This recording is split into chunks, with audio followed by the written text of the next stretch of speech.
Salve, salve, rapaziada, beleza? Thiago dos Santos na voz aqui. Finalmente a gente está de volta. Olha, vocês vão gostar desse episódio, viu, gente? Hoje, infelizmente, o time aqui, a bancada tá um pouco desfalcada porque o meu parceiro de bancada, o Vitor, tá doente. Aí ele não conseguiu nem tá gripado, gente. Ele tá gripado. Dá um esculacho nele aí nos comentários aí, porque ele merece, viu? Mas, mas enfim, eu vou tentar conduzir da melhor forma possível. Vou falar de algumas coisinhas no começo aqui que a gente precisa falar, que era mesmo primeiro o nosso. Aqui, ó, vamos lá, tentar colocar aqui, ó. Ó, puxou, apoia-se, foi certinho no tempo, hein? Galera, esse daí eu quero dar ênfase pra vocês, porque a gente precisa muito fazer esse podcast continuar. E, cara, tudo custa dinheiro, infelizmente.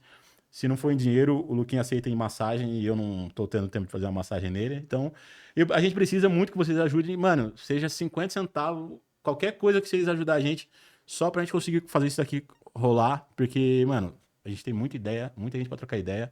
E é isso. Outro recado, que esse aqui é do Vitor. Eu vou tentar fazer igual ele. Eu não vou fazer esse negócio de blogueirinha, não, mas. Ó, se inscreve no nosso canal, gente. Tem muita gente no nosso Instagram que não tá no YouTube. Vai lá, dá o like, se inscreve, ativa o sininho e para receber todos os nossos episódios aí e não perder nenhum. Fechou? E vamos para nossa convidada, que eu acho que se tivesse gravado a partir do momento que ela chegou aqui, ia ter rolado cada assunto doido, assim, profundo, muito bom, e que eu espero que alguns deles, pelo menos, a gente consiga gravar aqui de novo, viu? Eu vou deixar ela se apresentar, que é a nossa querida Shiva, que merece uma salva de palmas. Seja bem-vinda. Ai, salve, obrigada, Thiago. Vitor, meu querido, vou te falar, viu? Acho que a gente tava precisando de você aqui, cara. Mas eu tô muito feliz também, porque conheci o Thiago, a gente já desenrolou, já conversou um pouquinho. Acho que nosso papo vai ser bem bacana. Mas melhoras pra você, meu querido, e até breve, Vitor. Bom, vou me apresentar então. Bom, primeiro, eu acho que a gente, com o tempo, a gente começa a aprender a importância da gente pedir licença, né? Então, quero pedir licença à minha ancestralidade, quero pedir licença, aos que lutam, né, na nossa comunidade, que lutam pela nossa comunidade, e também eu peço licença àqueles que virão, né? Que eu acho que a gente traz muito isso dentro da nossa crença, né? Bom, eu sou Shiva, sou mãe do Zulu, companheira do Nego Julião. Um beijo para vocês. É, Nossa, eu sou bastante coisa, mas vamos lá. Sou educadora antirracista. Eu gosto de enfatizar que eu sou uma educadora também afrocentrada, humanizada. Sou atriz, performer, palestrante e recentemente autora do livro Racismo Não é Brincadeira, mas também tenho na minha bagagem a grande oportunidade de integrar ao coletivo Triluna, né, ao qual eu sou o quinto elemento, realizando palestras e falando um pouco sobre a realidade da mulher dentro do hip hop, trazendo visibilidade para a mulher dentro do hip hop, que eu acho que é importante. Então, o coletivo Triluna, acompanhem, né? A gente já desenvolveu tanto trabalho, que a gente já está beirando os nossos 10 anos. Ano que vem a gente faz 10 anos de caminhada, então acompanha lá que a gente tem bastante coisa para compartilhar com vocês. Faço parte e eu sou muito orgulhosa também de fazer parte do grupo, primeiro grupo de afoxé de São José dos Campos, do Amorixá Mojubá, o qual eu sou uma grande pesquisadora, instrumentista, né? Estou ali aprendendo a tocar o djembe, é um instrumento que agora faz parte de mim, né? A minha djembe se chama Nara, né? Então, aproveito para mandar um beijo também para as nossas queridas representantes, né? Nossas líderes, né? Para a Lili, para a Luciane Correia, né? Para a Gi, né? E a Raquel, né? Que estão aí liderando brilhantemente o nosso grupo de percussão. Bom, sou conselheira da Comissão de Igualdade Racial pela OAB, né, realizando algumas rodas de conversas. Conselheira também do Ponto de Cultura Bola de Meia, realizando formações de letramento racial. informação de letramento racial. Apresento para vocês também a família Zulu, realizando algumas atividades, né, educacionais em ambientes institucionais. E também o coletivo Ori Moleque recente, né? A gente lançou o livro e agora a gente se entendeu como um coletivo. Então, o coletivo Ori Moleque, que a gente tem aí a presença do Lucas Bongrates, da Medusa, tem a presença também da Lari Salles, que fez a nossa ilustração, né? Brilhantemente, né? Chama bastante atenção aí. E agora também faço parte das OBACs, contadoras de história, realizando atividades em e-mails, CELS. Neste momento eu estou realizando muitas atividades em São Paulo. Então, para você que mora em São Paulo, né, com certeza vai conferir meu trabalho como contadora de histórias. Acabou? Bom, tenho novidades, mas vou deixar mais para o finalzinho, tá bom? Algumas atividades que eu vou participar aí, tá bom? Mas vamos começar. Pegou esse currículo, velho? Você tá maluco? Eu achando que eu, com meus alguns anos de bar aí, era grande o currículo. Ah, já trabalhei em bar também, viu? Ai, ai, ai. Ai, era o Cultural Café e era uma delícia, porque a, a minha chefa, ela me chamou porque eu sempre fui muito brincante, assim. E eu trabalhava no Cultural Café e eu dançava com a bandeja, Esse eu Cultural curti. Café era aqui no Vila Ema, aqui próximo, não era? Em Jacareí. Ah, eu lembro desse nome. Então, em Jacareí. E era muito gostoso.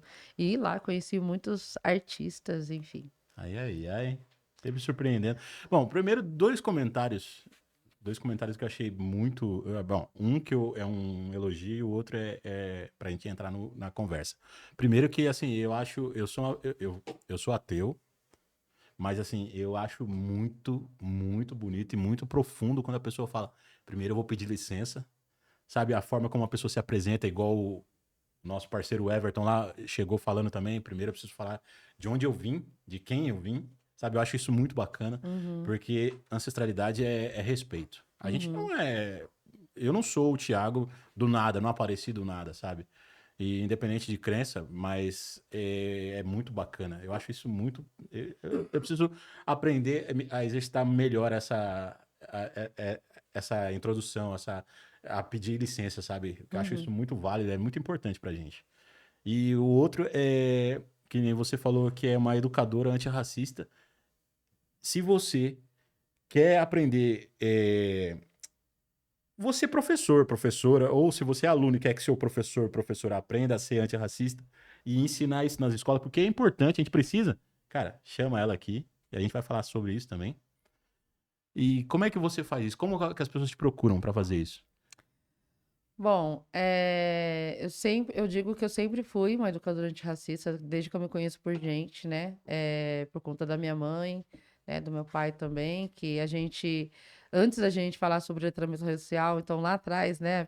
Passar a infância entendendo a realidade preta, então sempre me entendi como uma pessoa preta, sempre me orgulhei em ser uma pessoa preta. E as referências em casa de letramento racial sempre foram baseadas nos filmes. Então, toda vez que tinha um filme do Ed Murphy, né, tinha filme da Whoopi Goldberg, filme preto, sempre a gente dava um jeito de se reunir, assistir. E aí a questão musical também, que estava sempre na atmosfera ali de casa, né? Então, meu pai acordava a gente com Jimi Hendrix, né? Caramba. A gente tinha ali o Wilson Simonal, né? Então, grandes referências da música, né?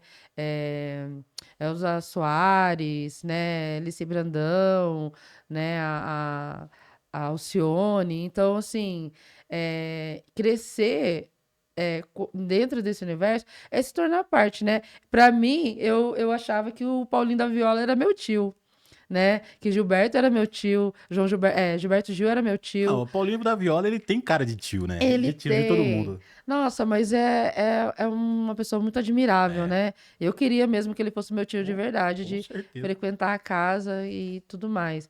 Mas, assim, escutava meu pai tocando o violão, né? com todas essas referências. Então, eu sempre me senti parte, achando que toda essa galera era família, né? Tipo, né? Fundo de quintal. E aí, né? Escutar o fundo de quintal e ver os meus primos no quintal tocando samba, os meus tios, a criançada correndo, as minhas tias tudo ali fazendo a comida, né?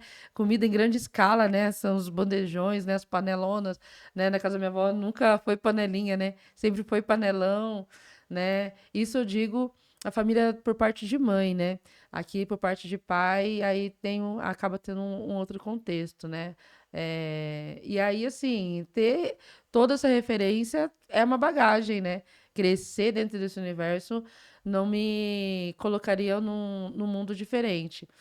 Então, eu me conheço como educadora antirracista porque eu acho que a gente sempre está educando a pessoa a nos tratar, né? A respeitar os nossos espaços, né? Então, porque é neguinha, porque não sei o quê. Não, peraí. Por que você está falando isso? Entendeu? Você acha que você vai me ferir? Você acha que eu vou ter vergonha de quem eu sou? Pô, eu sou mó feliz de ser neguinha, cara. Você queria ser neguinho também? Porque de tanto que você fala. Então, essa autoafirmação vem desde cedo, assim. Mas só que isso não muda o fato dessas agressões não ferirem emocionalmente, porque ferem, né? Porque você cresce sendo uma criança preta e você, quando apontam que aquilo não é legal o tempo todo, chega uma hora que a gente fica assim, caraca, não, peraí. É, por que que eu sou alvo sempre, né? E isso vai mexendo com nossa autoestima. Então, conforme a gente vai crescendo e a gente vai entendendo que a gente não se encaixa em determinados momentos que são extremamente importantes para a nossa realidade, a gente fala assim, não, peraí. Por exemplo, a gente tem ali, né? Na infância, tem as benditas das festas juninas na escola. Nunca fui a noivinha. Nunca fui a noivinha. Quantas amigas, quantas mulheres pretas provavelmente nunca foram as noivinhas e sempre quiseram estar nesse lugar, né? A gente vai crescendo mais um pouco, a gente não pode ser a princesa de uma organização de teatro de final de ano, a gente não pode ser, de repente, uma solista de um coral, né? A não ser que a gente venha com uma voz lá gospel em que a gente se encaixa só naquele momento. Mas quem postada à frente do coral é sempre uma menina branca. Ou se a mulher negra tem um certo perfil ainda aceitável dentro do limite pra eles, né? Uhum, Que tem aqueles traços mais finos, tem, sei lá, o cabelo que eles aceitam, sabe? Do contrário. Ou se é o tipo de pessoa que, não, beleza, quando eu falar, você fica quieta ali no uhum. canto. Sabe? É absurdo. Eu não conheço uma pessoa preta que não tem um pouco de. Não tem, como é que fala? Alguma insegurança em algum nível, né? Por conta disso. Por mais forte que tenha, que exerça o seu trabalho igual você, eu vejo, mas em algum grau tem sua insegurança que carrega por conta de tudo isso que atravessa a gente, né? E eu costumo dizer que a gente estava falando anteriormente sobre a vida não ser linear, né? Uma grande espiral. E aí eu gosto muito, né?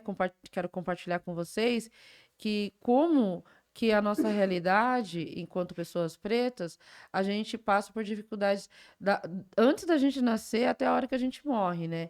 Porque a gente passa pela falta de afeto da mulher preta quando vai fazer um pré-natal. Meu pré-natal foi horrível, né? Sofri violência do obstetra, assim, de uma forma, assim, muito violenta, né? Que ele apertava minha barriga, né?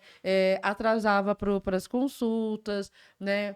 Eu olhava no meu entorno mulheres pretas e mulheres pardas, muitas delas vivendo aquela realidade de forma solo, né, sem seus companheiros. Eu tenho um companheiro, estamos aí 22 anos juntos, se amando muito, se empoderando muito juntos. Então, o Júlio foi comigo em todos os pré-natais, né? Esteve comigo ali presente, né? Esteve comigo presente no momento que o Zulu nasceu, a gente fez um parto humanizado.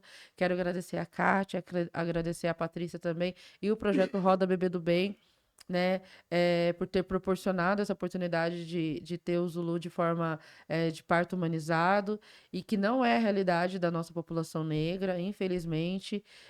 No caso, a gente foi a primeira família preta que as nossas doulas, né, as obstetras, atenderam para fazer um parto humanizado, né? O Zulu está com 13 anos atrás, né, em que o parto humanizado não era uma realidade, e que é muito debatido hoje, mas que valorizou ao ponto também de ficar completamente inalcançável, assim, para a população preta, né? Tipo, mas tem parto humanizado no hospital. A que ponto é o parto humanizado para mulher preta?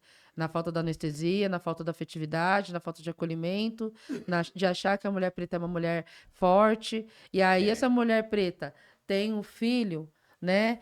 Ela sofre todas essas questões. É importante quando ela tem um companheiro ali do lado dela, e ainda assim, quando ela está com esse companheiro no hospital, esse casal e essa criança passam por situações de microagressões, sim, né? E aí essa criança vai para a creche, né? Vai para o berçário e tudo mais, e não tem o devido acolhimento e o cuidado da berçarista, da professora.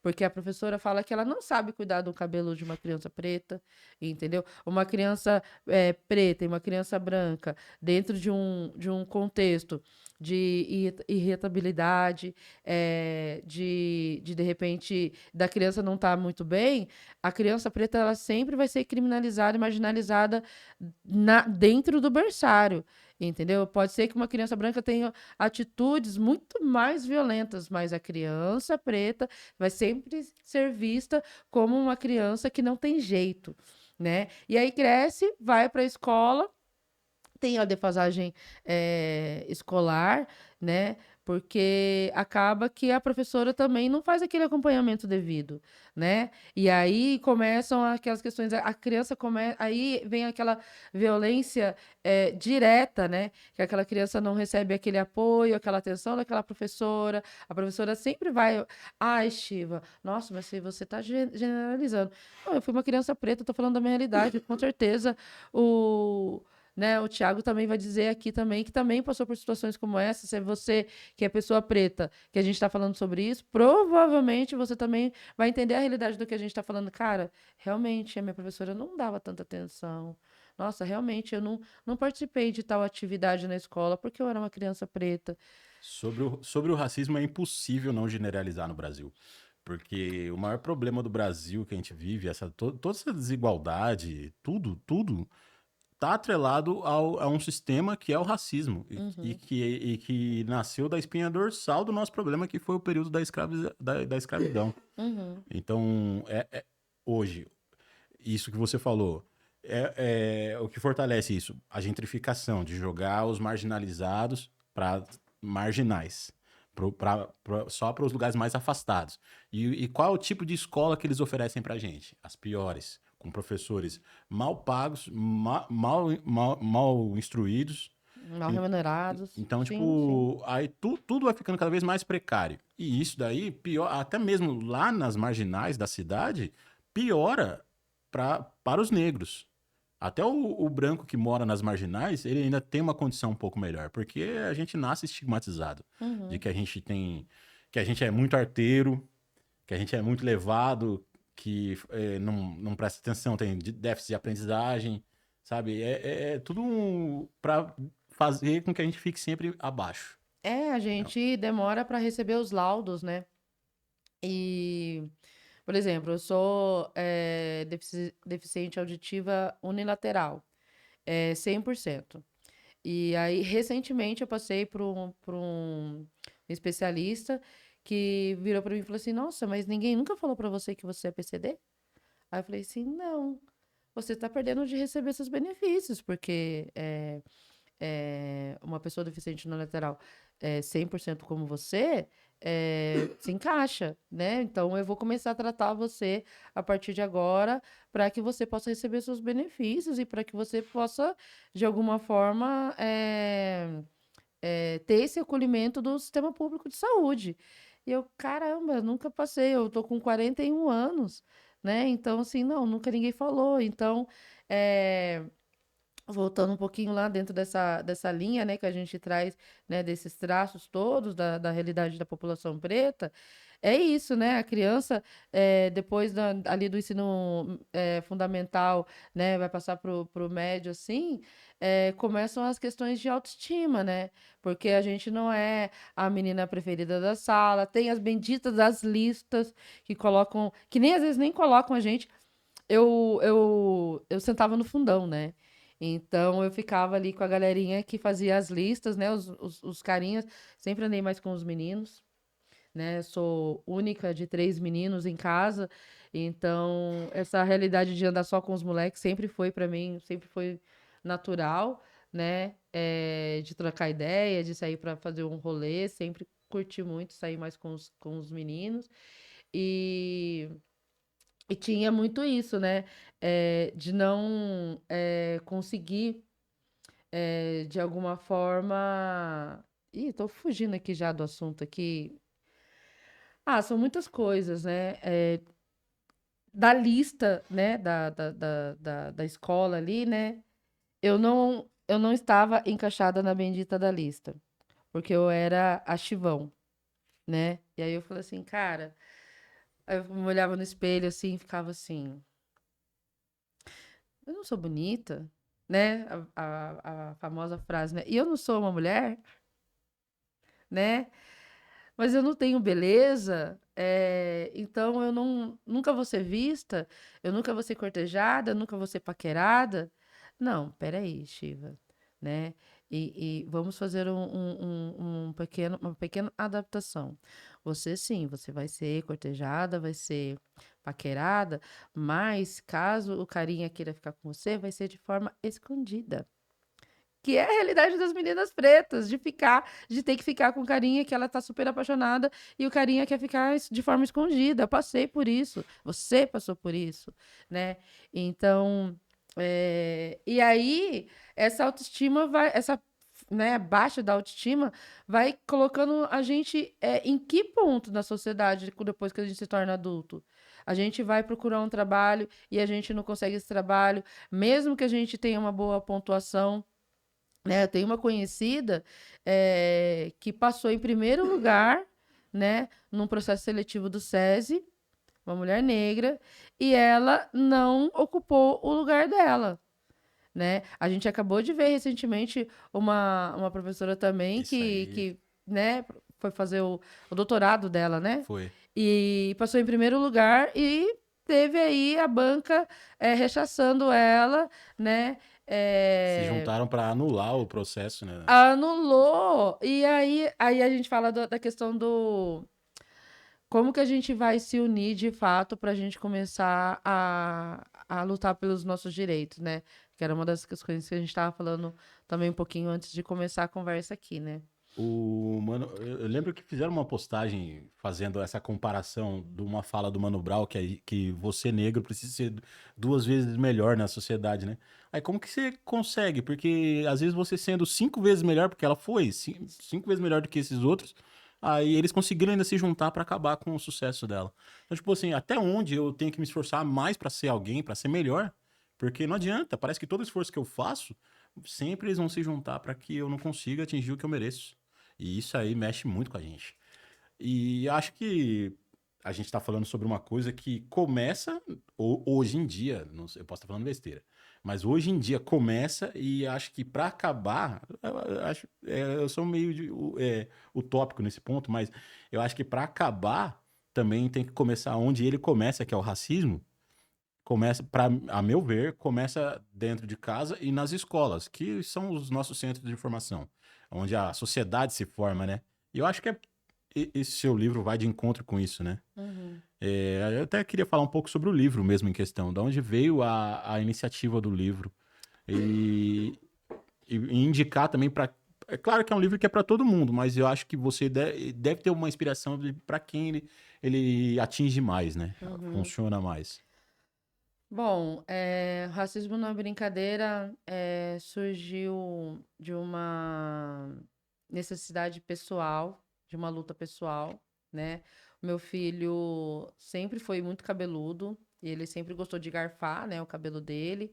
É um menino cacheado, mas sempre gostou de garfar, então garfando o cabelo dele ficava bem blackão, assim. E, e ele sempre gostou de ir na escola com o cabelo armado, né? Ele tem o pentinho dele que sempre fazia questão de deixar ali redondinho para ir para a escola. E aí começam, né? A escola. Aí a gente estava falando, né? De negros e pardos, né? Que aí tá dentro desse, desse combo aí, né? Começavam a falar do cabelo dele. Teve uma situação que ele estava brincando com os coleguinhas no intervalo, em que os coleguinhas que estavam subindo na árvore eram crianças negras e pardas, e aí um outro coleguinha, uma outra criança, né, chegou e falou assim: Ah, é um bando de macacos subindo na árvore, né? Então, todas as vezes que eu ia para a escola para poder fazer uma ocorrência da situação, ficava ali em torno de quase 4 horas conversando com a diretora e com a coordenadora e orientadora pedagógica. E a orientadora pedagógica, por sua vez, virou para mim e falou assim: eu virei para ela e falei assim: olha, de tudo, a importância de vocês saberem a importância da Lei 10.639. E aí ela teve a capacidade, né, dentro da sua branquitude, de falar que ela não tinha obrigação nenhuma de saber de lei. E aí eu falei assim, você é a orientadora pedagógica da escola Merece esse título? e você está falando que você não tem que saber de lei? Então, peraí, então eu acho que a gente precisa realmente conversar um pouco mais. Então, aí toda vez que eu ia lá, eu falava sobre vários caminhos que a escola poderia fazer para poder acabar, né, com as situações que eu via que estava acontecendo com meu filho, mas possivelmente estava acontecendo com outras crianças pretas, né, e que não estavam sendo validadas, né. E aí, não tendo esse retorno, né? Ah, vamos fazer um trabalho na escola. Nunca era feito. Ah, vamos fazer um. Ai, Shiva, não, peraí. Mas a gente fez, né? Pontualmente, fazer um trabalho nessa dimensão que seja algo pontual não é eficaz. Então, é só fazer uma atividade para dizer que foi feito e aí aquilo fica ali, se perde, entendeu? Se dilui ali no meio de toda a questão que permeia dentro da escola. A gente fala muito, né, é, é, da questão do bullying. E toda vez que a gente vai falar sobre a questão de que uma criança negra está sofrendo racismo, mas porque está sofrendo bullying, porque está sofrendo bullying, né? A gente tem aqui no nosso prefácio a oportunidade de ter tido e contemplado, né, brilhantemente pela Benilda Brito, né? Benilda Brito é uma grande referência, né, no que se diz respeito à educação antirracista, né? Se você não conhece Benilda Brito, por favor, vá em busca, conheça. Eu tenho tanta coisa para dizer para ela que ser contemplado pelo prefácio escrito pelas mãos dela, que foi escrito no quilombo que ela faz parte, para a gente é o alcance que a gente sempre busca, né? E ela é a autora da frase, né? É, bullying e racismo são violências muito graves, mas existe uma grande diferença, porque o bullying, ele descaracteriza e o racismo desumaniza. Então, tirar a nossa humanidade é um ponto-chave o tempo todo, entendeu? Então, eu passando por tudo isso, vendo meu filho passando por tudo isso, conversando com o Zulu sempre chegando em casa, cabisbaixo, falando do cabelo e tudo mais. É, eu nunca imaginei que eu fosse me tornar autora. Eu sempre tive uma questão, a gente acaba sendo uma questão muito séria dentro da nossa realidade como pessoas pretas desse alcance mesmo, né? Dentro da educação, eu foi de alguma forma muito precária, né? Pai alcoólatra, né? A vida ali, né? A gente foi despejado um período da nossa vida, né? Com oficial de justiça, minha mãe ali com 4 filhos, né? A realidade de não ter um lugar para ficar, né? Aquela precariedade, né, dentro da escola, de sair de uma escola e vai para outra, e aí já chega no meio do caminho da escola e você não consegue alcançar. Então, quando você. Aí, né, dentro desse campo que eu percorri dentro da educação, foi de forma muito precária. Mas eu digo que a minha grande sorte é a cultura, né? Que eu fui criada dentro de toda essa violência e tanto dentro dessa precariedade que eu vivi, eu fui muito instruída dentro da cultura pela minha mãe, né? Que colocar, a gente assistia programa da TV Cultura, né? Um Rá-Tim-Bum, um X-Tudo, né? Com o tempo a gente começou a acessar Café Filosófico, né? Provocações, Planeta Terra, né? Programas que, né? Bem Brasil, né? Programas que nos instruíram assim me instruiu bastante enquanto pessoa em ser uma pessoa articulada, né? Sempre fui uma pessoa muito articulada e sempre fui uma pessoa que eu sempre quis aprender. É, lógico que eu tive um período da minha vida em que eu sofri muito por conta de trazer esse passado para o meu presente, né?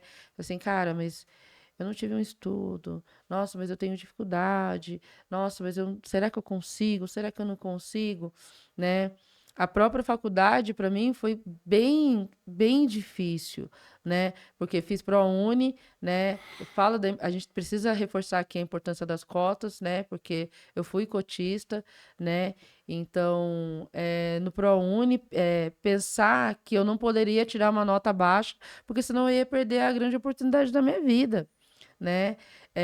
Fiz a faculdade de uma forma que me adoeceu profundamente. Eu tive muita dificuldade de fazer meu TCC, por exemplo, eu tive paralisia facial, né? Recebi a ajuda de uma amiga, né? Que é algo que eu não tenho vergonha nenhuma de dizer, sabe, pessoal? Porque para você que está aí achando que você não tem capacidade de fazer uma faculdade, e se você tem alguma dificuldade, peça ajuda, entendeu? Não tem problema nenhum disso, sabe? De você pedir ajuda. E eu recebi a ajuda dessa minha amiga, consegui concluir, né? E consegui me formar, né? E aí, dentro de toda essa realidade, ser uma pessoa preta acadêmica mudou completamente o meu contexto de vida, né? E isso repercute muito na minha realidade, né? Isso faz com que eu seja bem produtiva para o meu coletivo Triluna, por exemplo. As meninas brincam, né, que eu sou a nanã do coletivo, que eu sou sempre ali acolhendo as meninas e tudo mais. Quero aproveitar para mandar um beijo para Meire. Olha, deixa eu pegar minha colinha aqui para eu não esquecer de nenhuma, que são tantas mulheres.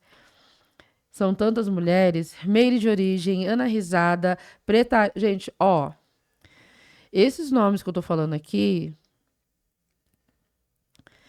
merece assim uma salva de palmas, Com porque elas certeza. são fodásticas. Até nem tanto porque elas estão na lista das nossas convidadas também, viu? Então, Aí, tá vendo? Olha que maravilha.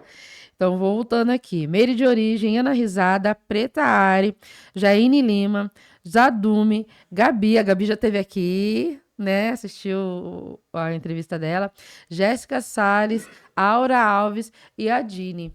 Então, assim, quero mandar um beijo para vocês e dizer para vocês que vocês me fortalecem demais e ser uma mulher no quinto elemento, dentro do coletivo Triluna, e a gente lutar para falar sobre a visibilidade da mulher dentro do hip hop, também é uma ação antirracista e afrocentrada direta, né? Porque nas minhas palestras eu falo sobre um olhar que a sociedade não fala. Por exemplo, eu coloco lá toda a trajetória que as mulheres sempre estiveram dentro do movimento do hip hop, né? Da cultura do hip hop. e não são visibilizadas, né? Quando a gente fala de Racionais, assim, levanta a mão, quem conhece Racionais? Meu, todo mundo levanta a mão. Acho que nenhuma pessoa fica assim com a mão baixa, porque todo mundo conhece Racionais. Aí eu viro e falei assim, mas quem conhece Shareline? Né? É, Aí a gente traz Salt e Peppa, a gente traz MC Rose, a gente traz a Lauryn Hill, Queen Latifah, a gente traz as pioneiras, né? Roxane Chanté. Meu, aí a gente vai trazendo toda essa trilha, assim. No É, Brasil a gente tem a saudosa Dinadi, também, né? tem a Negra ali, tem. Exatamente. A gente coloca todas elas. A gente coloca a MC Sofia, porque foi uma criança pioneira dentro do hip hop. Verdade. E para mim foi num momento crucial, porque trabalhando com cultura hip hop, quando a gente traz a MC Sofia, a gente traz a oportunidade para as crianças também começarem a cantar rap dentro da realidade das crianças, que é para falar sobre a infância afrocentrada, né? A gente aí a gente vai colocando assim várias mulheres que são extremamente importantes dentro da cultura hip hop e condiciona isso, né, para nossa realidade, né? Da importância da gente estar sempre ali, né, dentro dessa luta antirracista e tudo mais. Bom, eu acho que a minha história conversa muito com a história do seu filho. Muito. Porque eu, quando era criança, eu tinha um cabelão, um black também, só que cacheado, né? Só que só ficava black porque minha mãe às vezes não tinha dinheiro pra cortar, porque se dependesse de mim era raspado o tempo todo, Uhum, porque na escola, principalmente na pré-adolescência, final do ensino fundamental ali, eu não queria ir pra escola por causa de tanto que eu era zoado. Eu tinha um apelido carinhoso pelos alunos, cujo era um apelido citado muito na frente dos professores e nada acontecia, que era de macaco de capacete. caraca. Era. Então, assim, acho que a nossa história conversa em alguns pontos, mas assim, acho que pra mim afetou bastante, porque não era só dentro da escola. Eu venho de uma família miscigenada, onde assim, é muito colorida, e só que a gente não tinha um letramento racial dentro de casa. E não tem até hoje. E Uhum, não tem até hoje. A gente tinha só um letramento religioso, sabe? A gente cresceu em berços católicos, meus pais são muito religiosos, alguns irmãos. Então, tipo assim, não se conversava sobre isso. sim. Então, aí eu ficava naquela, vou falar com quem? Eu vou reclamar pra quem? Quando eu reclamava em casa, mas era só os alunos que estão fazendo brincadeira, você não tem que ligar pra isso. Você só vai lá pra estudar. Não tô criticando os meus pais por isso, não é por, mas é porque eles não tinham ferramentas pra tratar disso também. Uhum, Hoje, felizmente, a gente cada vez se conhecendo mais pessoas, vivências, a gente está se armando, como é que fala? Tendo mais embasamento para poder passar para as nossas gerações vindouras aí, né? Mas é muito complicado isso. Isso afeta muito a nossa fase adulta, muito. uhum. Mas é muito doido. E agora sobre as mulheres, igual você entrou no assunto, eu fiquei aqui matutando algumas coisas que até a gente citou o Sheikh Anta Diop, que mostra que nas culturas africanas a mulher sempre foi o centro, a cabeça da sociedade. Uhum, E tem uma razão muito óbvia para isso, né? A gente não existe se não for vocês. Porque existem, no Brasil, a gente vê muito na periferia aí, famílias onde não tem o pai. Mas quase que raro você ver uma família que não tem mãe. E se não tem, é por alguma razão que o sistema levou. uhum, Porque a família não existiu do nada, ela precisou da mãe para poder nascer, uhum. sabe? E daí a mulher sempre teve presente. Sempre teve presente nas nossas vidas. E a mulher, né, e aí, eu não posso falar muito porque eu não sou mulher, mas eu posso tentar, pelo menos, chegar no ponto de que o feminismo também nunca representou a mulher negra. Uhum, Porque quando começou o movimento do feminismo, a mulher negra já estava trabalhando. exato. Quando elas começaram a correr atrás dos direitos para as mulheres, a mulher Uhum, negra já estava fazendo tudo aquilo que elas. exato. Claro, que foi bom para elas, o movimento feminista é importante, não estou dizendo isso.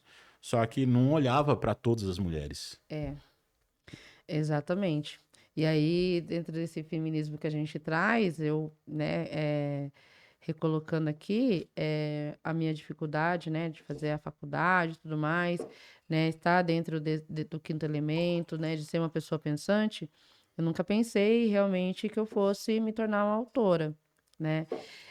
O Racismo Não é Brincadeira, ele surgiu depois de um tempo, né?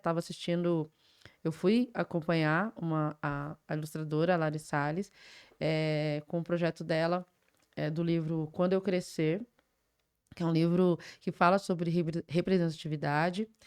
E fui escutar ela falando um pouco do desenvolvimento do livro dela e me despertou essa vontade de escrever, né? Porque eu tinha passado por toda a situação com o Zulu, essa falta mesmo de retorno da direção da escola.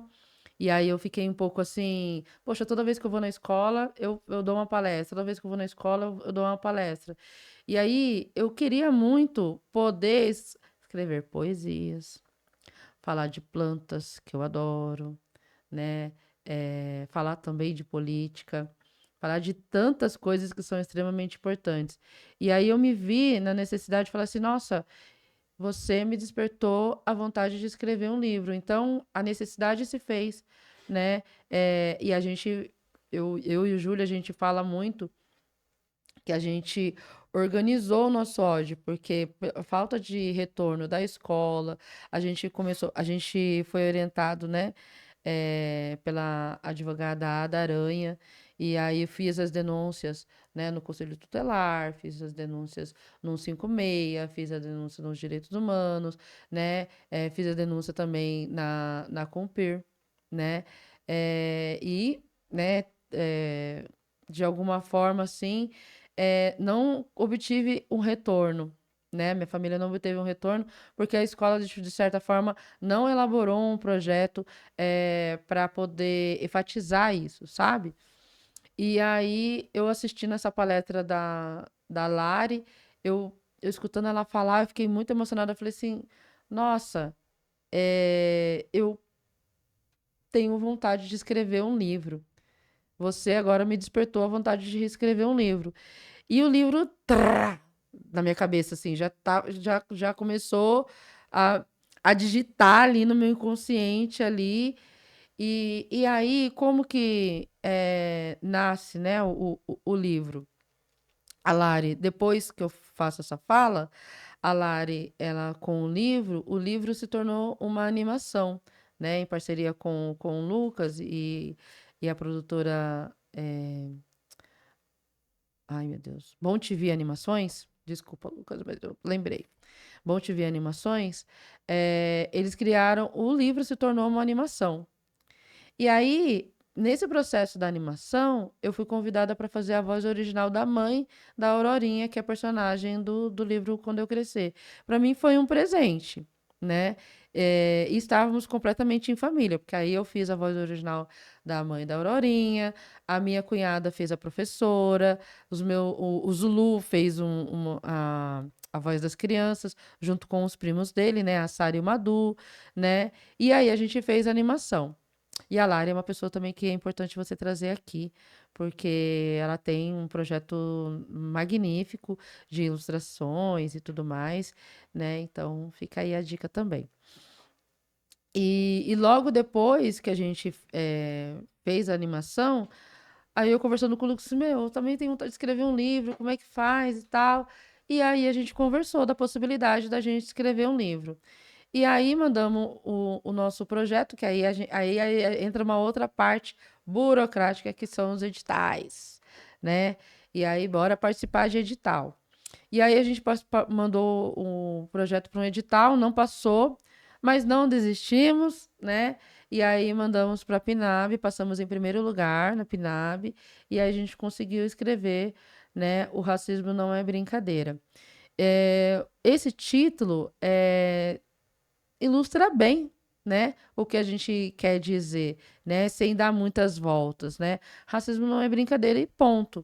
E aí conta a história de Isaac, né, um menino de 8 anos que infelizmente passa por uma situação de racismo na escola, né? A história demonstra que Isaac e sua família, como Isaac e sua família conseguiram lidar com o ocorrido, conscientizando a escola, os alunos, né? E aí que tá o grande diferencial, né? É uma história que tem muito a ensinar, não só para as crianças, mas para os pais e professores. É um livro para a comunidade. E eu digo que é um livro que não é para ficar na estante. É um livro que me convida para ir à escola, para fazer um letramento racial, para falar sobre termos pejorativos que ilustram muito o racismo recreativo, que as pessoas falam assim, ah, seu neguinho, ah, Shiva, mas eu não posso chamar neguinho, assim, pensa na entonação que você está usando. Ah, porque o nego não pode chamar outro nego de neguinho, pode chamar o nego de neguinho e a gente não pode. Eu falei assim, realmente, até que você pode, até que você não pode. Até que parte a gente tem que explicar isso, né? Até que parte a gente vai ter que explicar que a gente não está apontando para o amigo branco, que a gente está apontando para a branquitude. Então, a gente está um pouco cansado de ficar ensinando, mas se você tem interesse, leia o Pacto da Branquitude da Cida Bento, né? Porque tá aí, né? Escrito, né? Muito bem escrito, aquilo que você pode fazer e aquilo que você não pode fazer, né? Então, eu e o Júlio, né, começamos a pensar e conversando com a Lari, conversando com o Lucas, como que a gente vai escrever esse livro, e é um livro muito objetivo. Ele traz um recorte exato que o Zulu sofreu na escola, que a molecada começou a caçar do cabelo dele, falando, porque nossa, Zulu, dá pra tirar um monte de coisa daí de dentro do seu cabelo, né? Ou dá pra guardar um monte de coisa aí dentro do seu cabelo. E aí o Zulu fica muito chateado com isso, porque o cabelo dele é a coroa dele, ele gosta do cabelo dele. E por que o cabelo dele tem que ser o ponto principal de um xingamento que as pessoas tratam como brincadeira? Ah, mas ele não tava falando sério. Meu, tava ferindo seriamente meu filho. Aí não importa se ele tava falando sério ou não. O que importa é que a pessoa, o alvo, tava sendo machucado. Exatamente. E a gente fala muito que o racismo, ele causa danos emocionais irreversíveis na nossa Uhum. vida, né? E, para além disso, nem sempre a gente tem a possibilidade de fazer uma terapia, né? Eu, por exemplo, não estou fazendo terapia, ainda não consegui ainda iniciar a minha terapia. Eu digo que eu faço terapia orgânica, que é o desabafo com os amigos, com as pessoas que eu conheço. E aí, você passa por isso também? Poxa, eu passei por tal situação, né? Eu estava falando para você anteriormente também, a minha grande dificuldade de gravar entrevistas, porque eu passei um período, né,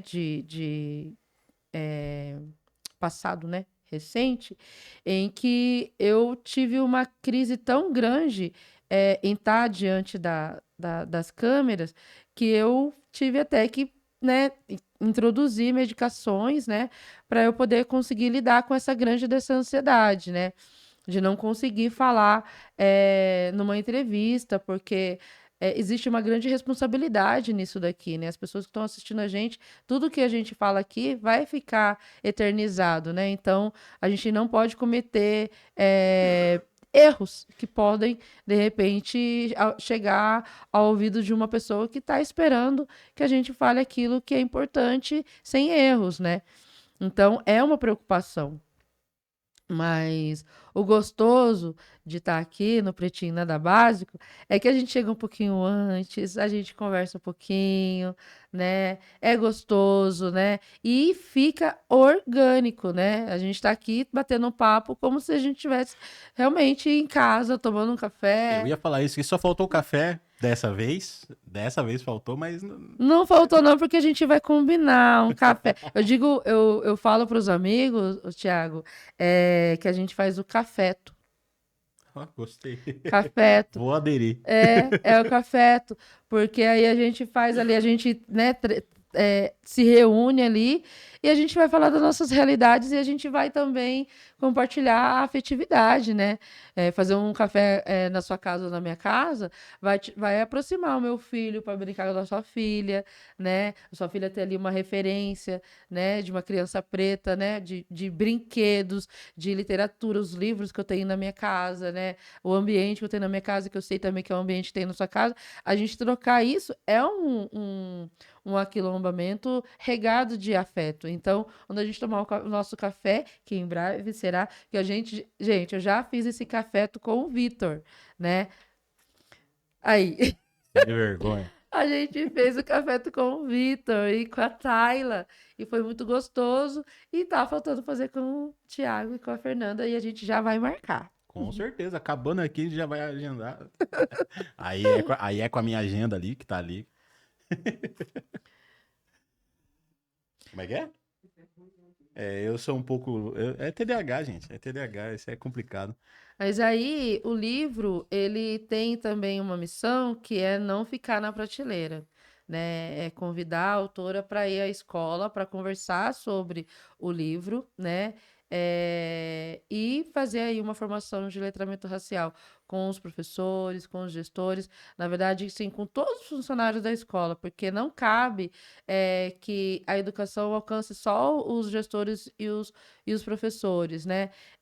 Tem que atender toda a estrutura da escola, né? O porteiro, auxiliar de limpeza, as cozinheiras, todo mundo tem que estar consciente da educação antirracista, porque todo mundo está presente em situações em que um professor nem sempre vai estar ali para acolher ou para mediar uma situação.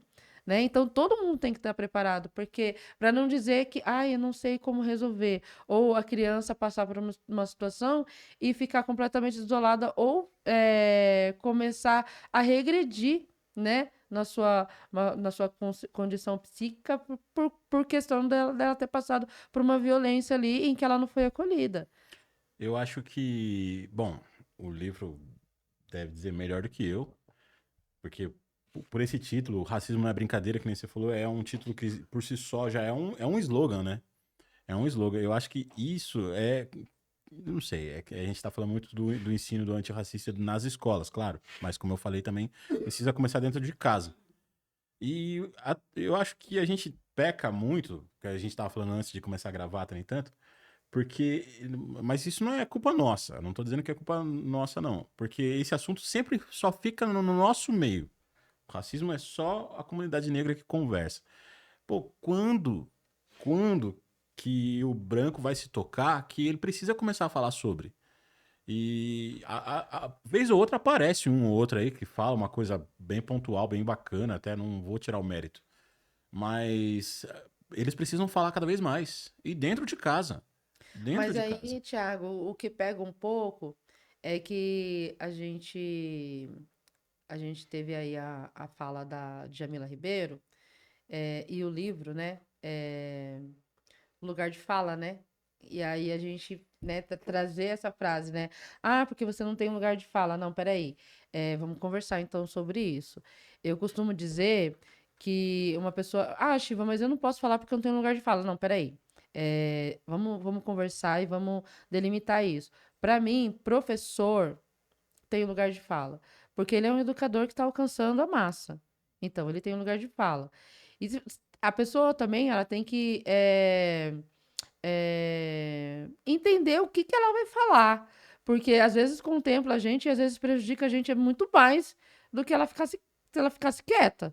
Né? Então, é usar o bom senso também. E para usar o bom senso, você precisa fazer. A primeira coisa que você precisa fazer é estudar. Então, a gente tem aí uma margem gigantesca de livros.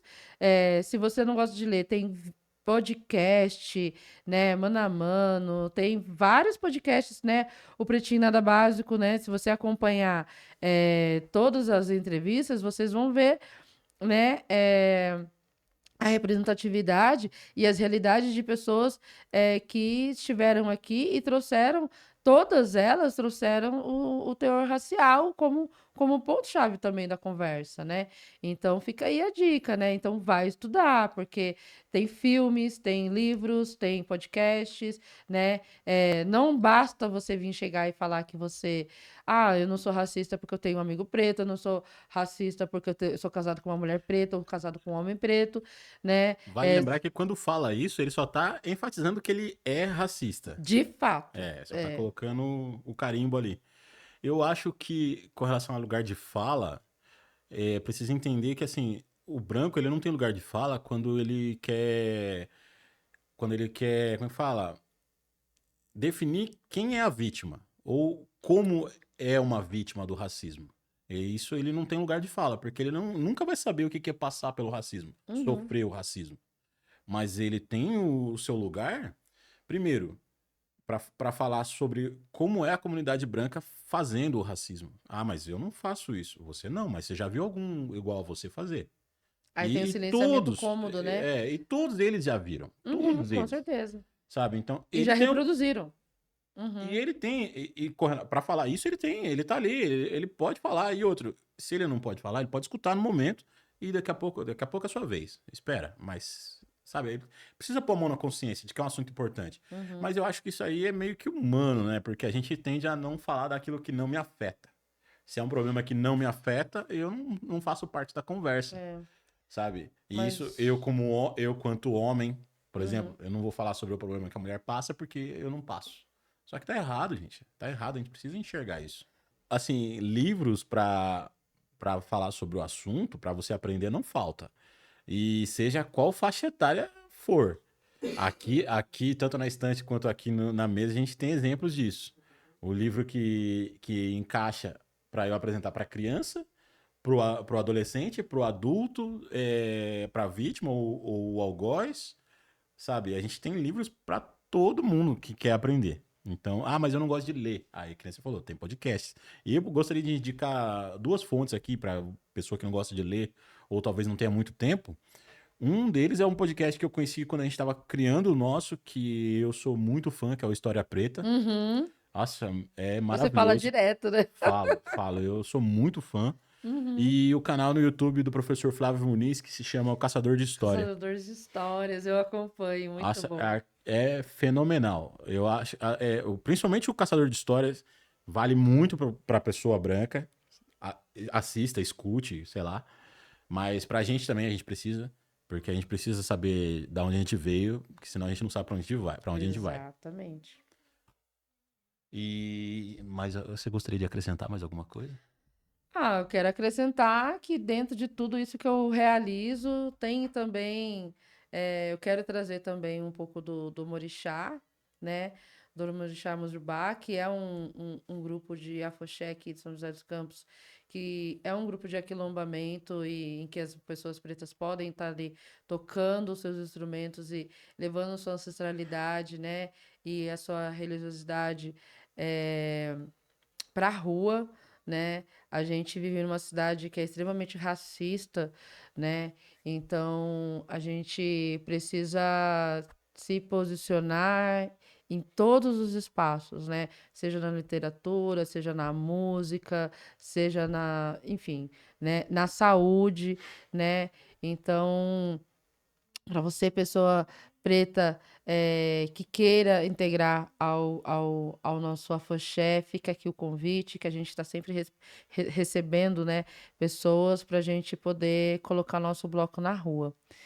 Mas é isso, não somente o livro, mas esse período que eu estou fazendo também as palestras, eu tenho encontrado pessoas maravilhosas, né? De espaços, né? Que estão começando a refazer a rota, né? Dentro da questão do racismo estrutural, tentando mudar um pouco a sua comunidade, né? Tentando mudar um pouco a realidade dos seus alunos. Então, eu convido também as pessoas a me convidar para eu poder levar o livro.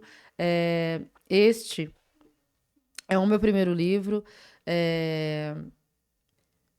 Estou muito feliz, né, com o resultado dele, que é um livro bem objetivo e ele é uma utopia também daquilo que poderia ter acontecido na escola. E no final do livro, dando um spoiler, eu trago um pouco também a realidade daquilo que realmente aconteceu, né? É um livro que aqui no meio, né, a gente fala tanto, reforça tanto, e aí aqui a gente coloca as importâncias das leis. E no caso, Levanta um pouquinho só para aparecer mais. aí no caso, a gente tem aqui, né, tanto a lei 10.639 quanto a 11.645, e aí as pessoas falam assim, Shiva, mas E o contexto indígena, né? Como falar, né? Da importância, né? De falar sobre a cultura indígena na escola. Eu falo da importância, eu reforço no meu livro, porque a gente está em desvantagem de falar sobre isso. Então, toda vez que eu falo da importância da Lei 10.639, eu falo da 11.000 também, porque é extremamente importante que a escola aborde essas duas leis, né? Com literatura, com formações, né? Que a gente consiga, de alguma forma, minimizar e, de alguma forma, acabar com o racismo, que começa no ambiente escolar, né? Eu estava escutando uma autora que eu gosto muito, aqui, o Sam Oliveira, e que ela relata uma situação, fala assim, nossa, para mim, os meus livros, né, são baseados nos meus alunos. E ela contou uma história que mexeu muito comigo, assim, foi bem forte, assim, que ela falou que ela foi fazer a leitura do livro dela, e aí um menininho virou para ela e fala assim, professora, eu tinha o cabelo assim, igual o seu, né, blackzinho, assim, e tal. Aí ela falou assim, me diz uma coisa, por que você cortou o seu cabelo? Aí ele pega e vira assim, faz assim, porque alguém colocou fogo no meu cabelo. Aí ela pega e olha pro garotinho assim, e fala assim, eu não acredito que você colocou fogo no cabelo do seu amigo. Aí ele pega o menino branco, levanta dentro da branquitude dele e fala, eu botei fogo no cabelo dele porque eu queria saber se o cabelo dele pegaria fogo que nem o Bombril. E aí, você vê como é forte isso, né? Isso é uma das histórias que a gente vê, né, as pessoas compartilhando, né, a triste realidade. Por isso que eu digo, né, a escola, é um lugar onde a gente mais fica na nossa vida, né? Verdade. Então, se esse lugar não for um lugar de acolhimento, um lugar que vai estar formando a gente para a sociedade mesmo, a gente vai estar sempre nessa condição de desunião, né? A gente entende que, infelizmente, o movimento negro ele não é unido. A classe LGBT não é unida, né? A gente precisa entender aonde a gente está errando para a gente refazer essa rota, porque tem algo muito de errado. Porque se a gente está aqui falando sobre uma situação em 2025, a gente está falando sobre racismo, se a gente está falando sobre isso, a gente acabou de sofrer um baque, né?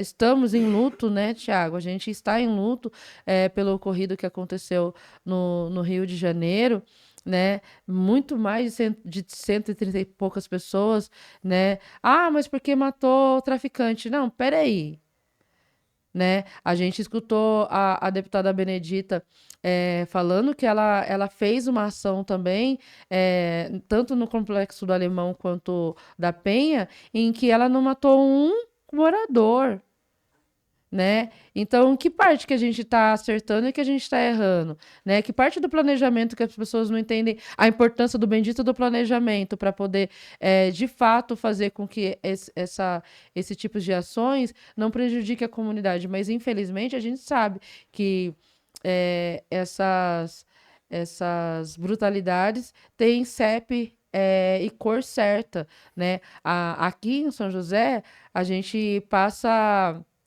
pela resistência de fortalecer a comunidade do Banhado, por exemplo, que é alvejada o tempo todo pela prefeitura, né? Então, como lidar com isso, né? A gente tem que olhar para o quintal de casa também, né? O que a gente está fazendo para a gente poder auxiliar? Porque vira e mexe tem lá, a comunidade não tem estrutura. Eu morei ali no centro da cidade e eu fui uma criança que brincou no banhado, né? Eu brinquei no banhado na época que o banhado tinha fundais, que o banhado tinha posto de saúde, né? As crianças, a maioria das crianças que moravam ali estudavam no Olimpicatão, que era a escola onde eu estudava também, né? Eu lembro E até do jargão da escola que o pessoal, o restante da cidade chamava Olímpico Catão, né? Mas não vou recriar isso aqui, não. Tem coisas que a gente que não tem necessidade, mas eu ouvi muito isso. E quando a gente ouve muito isso, a gente, quando repete muito, parece que se torna verdade, Uhum. né? O bom é que de alguma forma eu consegui reverter a minha realidade, né? Consegui superar aquilo que eu achava que é insuperável, né? Que é ultrapassar a minha realidade pessoal e acreditar que eu poderia colocar minha marca no mundo, né? O racismo não é brincadeira, tá aí. E aí eu trago para vocês também uma novidade, né? Que passei em primeiro lugar também no Fundo Municipal, né? No último edital de literatura, com o livro Antes da Bala.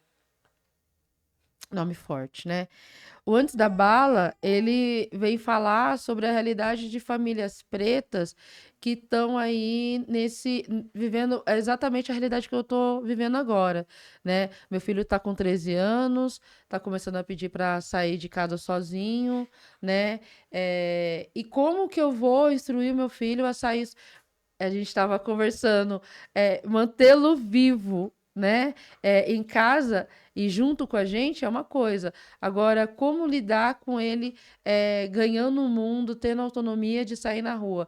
Então, filho, você precisa entender que se você for abordado pela polícia, né? É sim, senhor, não, senhor. Você tem que estar com o seu RG na sua carteira, né? Já ter a sua carteira ali, né? Com a sua carteirinha do SUS, né? Tudo certinho, né? Tá uniformizado, né? Ai, mãe, eu estudo na escola, eu não quero ir de uniforme. Vai de uniforme. Porque se acontecer alguma coisa com você do trajeto de casa para a escola, entendeu? Vai ser muito mais fácil identificar ou até mesmo me alcançar, né? Então, assim, vai comprar alguma coisa, a gente entra no supermercado, ele já sabe. Mãe, mãos à vista. Mãe, eu posso abrir um salgadinho? Abrir salgadinho dentro do supermercado? O menino tá ali comendo salgadinho. Hum. Não, né, filho? Mas por que que eu não posso? Filho, porque ele é branco. É Mas por simples que que eu assim. não posso? Porque você é um menino preto. Entendeu? Chegou com uma garrafinha de água dentro do supermercado, já chega, já pede para colocar um selinho, para não dizer que você roubou a água, porque uma água pode levar você para muito longe de mim, entendeu? Então, vai comprar alguma coisa sempre com a notinha, sabe? Então, o Antes da Bala, ele vem falar sobre essa realidade e é um livro que não foi fácil de escrever, mas que eu sei que vai atender tantas famílias assim como o racismo não é brincadeira, né? É esse passo, né? É um livro que vai ser um livro impactante dentro da história que a gente vai trazer para vocês. Então, aguardem, né, que a gente daqui a pouco vai compartilhar isso. E eu quero aproveitar para dizer alguns lugares que eu vou estar presente também, daqui a pouco, que a gente vai falando de tantas coisas, né? Estamos iniciando hoje, novembro. Hoje é dia 1º de novembro, um dia, vamos dizer assim, como é que ele pode dizer, Tiago? A gente inicia o nosso novembro com a nossa conversa, que é extremamente importante, mas a gente sabe também que é um mês que, ao mesmo tempo que nos traz alegrias, nos trazem muita dor de cabeça, né? Porque vou trazer aqui a minha realidade. Sou educadora antirracista, aplico palestras nas escolas, mas eu tenho aluguel para pagar, eu tenho conta de luz, eu tenho água e eu tenho um filho para criar. Então não me peça para fazer uma palestra, uma roda de conversa na sua escola sem remuneração. Ah, mas a gente queria voluntário.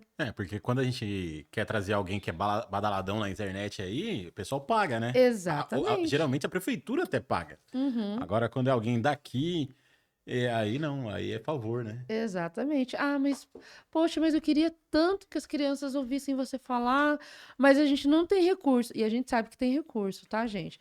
A gente Uhum. sabe que tem recurso. E a gente que trabalha com educação, a gente sabe que O que está faltando para vocês investirem, direcionarem esses investimentos para aquilo que realmente vai impactar a escola de vocês? Eu acho que uma palavra, interesse. Exatamente. É isso. E para fazer diferente, né? Então, eu reforço isso. E aí eu trago para vocês que eu no dia 7 e no dia 8 vai estar acontecendo o festival antirracista no Espaço Elza Soares em São Paulo. Eu vou estar lá expondo os meus livros. E trazer para você que está me assistindo, polêmico ou não, dia 29 de novembro vai estar acontecendo a FLIM em São José dos Campos. E para você que é da cidade ou da região, provavelmente você escutou, né, toda a repercussão que aconteceu da FLIM de 2025, onde o prefeito vetou a vinda da Mili Lacombe e repercutiu grandiosamente na classe artística que se organizou e realizou ali o Ocupa Flim, né? Paralelamente a isso, eu fiz um encontro, primeiro encontro de afrodescendentes, autores afrodescendentes de São José dos Campos, né? Realizei ali no Ponto de Cultura Bola de Meia, com todos os autores que foram prejudicados na FLIM deste ano.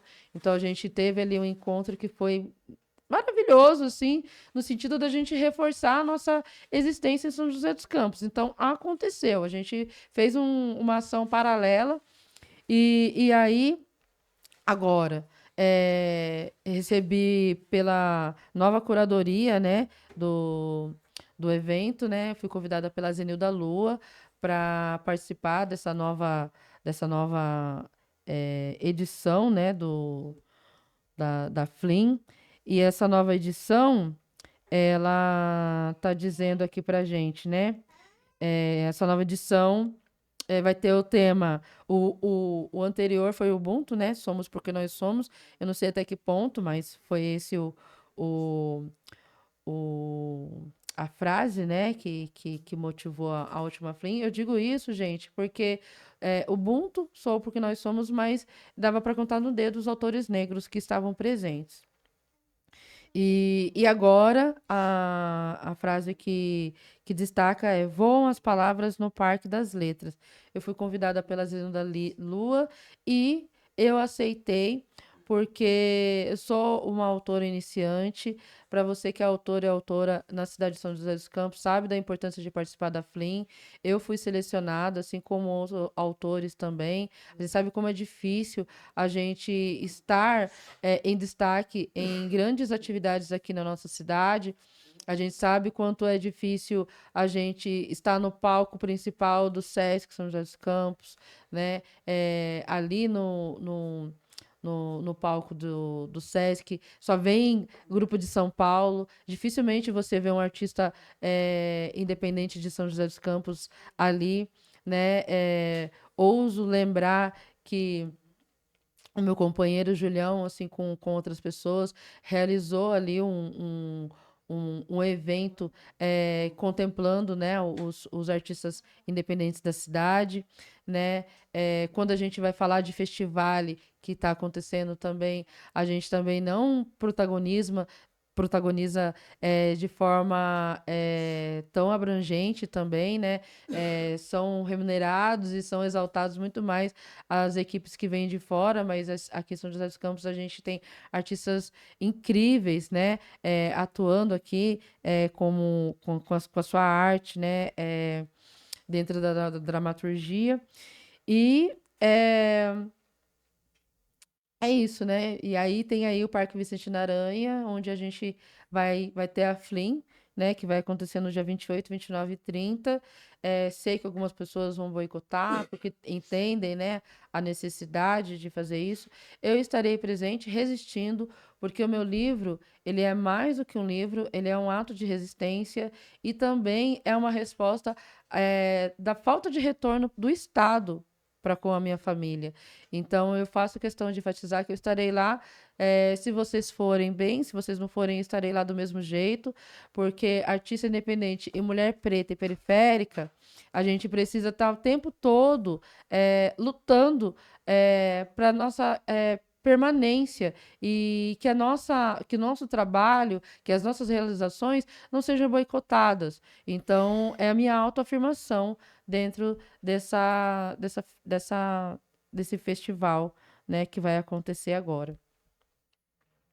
Viver é um ato de resistência. Isso é doido. Exato. E quem quiser comprar seu livro, além de onde você citou agora, Ai, que bom que você falou isso, porque eu sempre esqueço. Bom, acompanhe a nossa página, né? As histórias de Isaac, né? Se você colocar racismo na brincadeira, também aparece. Você pode entrar também no @shiva.carolina, que vai falar diretamente comigo, tá? Pode falar diretamente também com a Lari Salles, né? E a gente envia para vocês aí pelo Uber Entrega, que aí é uma possibilidade que a gente criou aí para a gente poder fazer os nossos livros alcançarem. E o nosso livro, O Racismo Não é Brincadeira, já saiu até fora do Brasil, tá? Quero compartilhar com vocês. A gente está fazendo um mapeamento, né? Então, logo que a gente lançou, a nossa querida amiga Ellen Rose foi fazer uma atividade, né? Na Costa do Marfim e também na Etiópia, e levou alguns exemplares para poder compartilhar lá na biblioteca, tanto da Costa do Marfim quanto da Etiópia, né? Tive recentemente também um evento. Cultura, Infância e Natureza, né, que foi realizado pelo Museu do Amanhã, no Rio de Janeiro. Eu fui acompanhando meu filho, representando o ponto de cultura Bola de Meia, né? Tanto eu quanto meu filho, quanto o Júlio, a gente está representando o Bola de Meia também em eventualidades, acompanhando o meu filho, né? Levei meu livro e consegui compartilhar com pessoas que vieram de vários territórios. Então, o livro foi para Viçosa, Minas Gerais, foi para Salvador, né? Nossa, foi para vários lugares, não vou conseguir lembrar agora, mas foi para vários lugares. E a gente está aí fazendo com que o livro alcance vários territórios. Então, se você é uma pessoa que já tem o nosso livro, faço para você um pedido singelo. Marca a gente, compartilha da onde você né, para a gente poder fazer esse mapeamento, que é artista independente, a gente precisa desse engajamento para a gente poder fazer o nosso trabalho alcançar cada vez mais a nossa comunidade, né? Acho que é importante. e para fazer atingir mais e mais gente também, que a Exatamente. gente vai fazer isso. E o Thiago tá levando exemplar também. E eu vou fazer a resenha do livro depois que eu ler, assim como eu fiz com o Marte. E eu tô terminando o livro do professor Fernando, que é uma lenda, aquele cara lá é uma lenda. Eu tô terminando o livro dele, vou fazer uma resenha do livro dele também, a Guerra dos Contestados. Sim. Pô, muito bom também. Uhum. E depois eu vou fazer uma resenha também. Também tem o da a Carol Cruz, que a gente entrevistou aqui, que deu o livro dela pra gente. Também eu tô lendo simultâneo ali. Sim. Eu gosto de ler e ainda mais se eu gostar, obviamente eu vou gostar, tenho certeza. Eu vou fazer uma resenha. Eu quero fazer uma resenha lá no meu perfil do Instagram lá, depois vocês acompanham lá. Ah, maravilha, vou acompanhar. Bom, gente, foi um prazer. Como eu disse lá no começo, eu talvez ia me sentir um pouquinho deslocado por estar sozinho na bancada aqui. Geralmente sou eu e o Vitor, né? Mas eu acho que fluiu muito bem e eu gostei. Eu adorei, me senti super. Gente, ó, meu coração não tá acelerado, eu não estou enjoada, eu estou super à vontade. Eu tô aqui querendo continuar mais a conversa, porque tá boa demais. A gente tem papo pra falar, hein, gente? Então, se vocês derem like, compartilhar, sei lá, fazer esse vídeo chegar a um monte de gente, vai ter parte 2 aí, quem sabe? Porque só da família dela a gente tem mais convidados, vocês vão ver aí futuramente. Que bom. Gente, prazer, um abraço. Um abraço. Prazerzaço demais, Meu mesmo. querido, obrigada. Obrigada mesmo.